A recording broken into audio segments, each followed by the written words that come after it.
महाराष्ट्रात गाय आता राज्यमाता गोमाता घोषित। देशी गाय आता राज्यमाता गोमाता।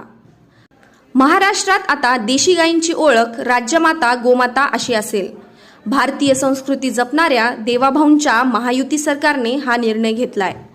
या संबंधीचा शासकीय अध्यादेश नुकताच जारी करण्यात आला आहे। महाराष्ट्रात देशी गायींच्या संख्येत वाढ करून त्यांचे संवर्धन करण्याच्या दृष्टीने देशी गायींच्या पालनपोषणासाठी पशुपालकांना प्रेरित करण्यासाठी हा महत्त्वाचा निर्णय घेण्यात आला आहे।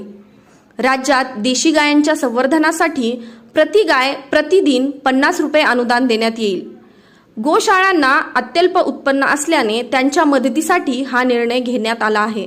त्या देशी गायीचं संवर्धन झालं पाहिजे म्हणून हा दर्जा देण्यात आलेला आहे।